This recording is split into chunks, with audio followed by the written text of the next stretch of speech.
जय सीताराम। सभी सनातन प्रेमियों को मेरा प्रणाम। तो आइए मित्रों, श्री रामचरितमानस की शुरुआत करते हैं। विप्र विवेकी वेद विद सम्मत साधु सुजाति, जिमि धोखे मदपान कर सचिव सोचते ही भांत। जैसे कोई विवेकशील वेद का ज्ञाता, मधु सम्मत आचरणों वाला और उत्तम जाति का कुलीन ब्राह्मण धोखे से मदिरा पी ले और पीछे पछतावे, उसी प्रकार मंत्री सुमंत्र सोच कर पछता रहे हैं। जिमि कुलीन तिय साधु सयानी, पति देवता कर्म मन बानी, रह कर्म बस परिहरि नाहु, सचिव हृदय तिमि दारुण दाहु।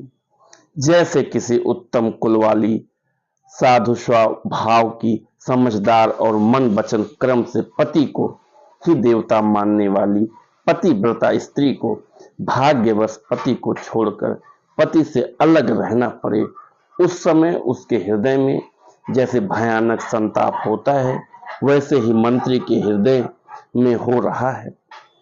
लोचन सजल दीठी भई थोरी, सुनई न श्रवण विकल मति भोरी। सुख ही अधर लागी मोहलाटी, जीव न जाई और अवधि कपाटी।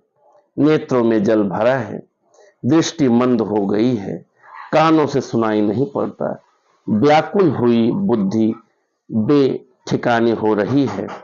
ओठ सूख रहे हैं, मुंह में लाटी लग गई है, किंतु ये सब मृत्यु के लक्षण हो जाने पर भी प्राण नहीं निकलते, क्योंकि हृदय में अवध रूपी किवाड़ लगे हैं।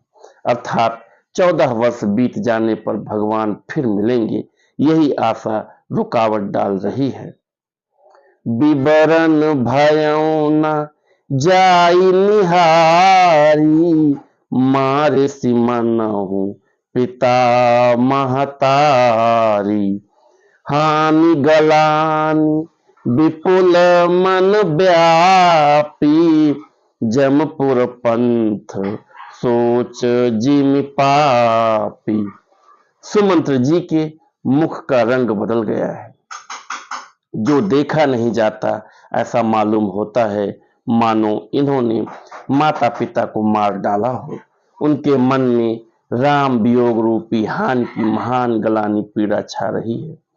जैसे कोई पापी मनुष्य नरक को जाता हुआ रास्ते में सोच कर रहा हो।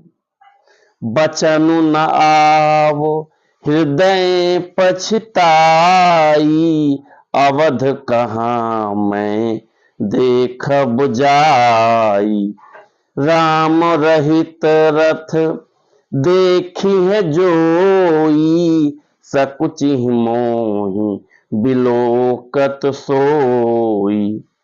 मुंह से वचन नहीं निकलते, हृदय में पछताते हैं कि मैं अयोध्या में जाकर क्या देखूंगा।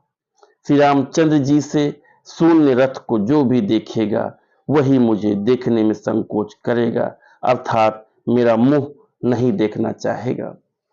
बोलो सियावर रामचंद्र की जय। जय सीताराम।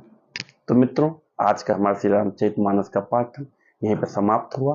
तो आप लोग भी कोशिश करिए कि कम से कम 5 चौपाई श्री रामचरितमानस की डेली पढ़िए। तो इसी के साथ मैं अपनी वाणी को विराम देता हूँ।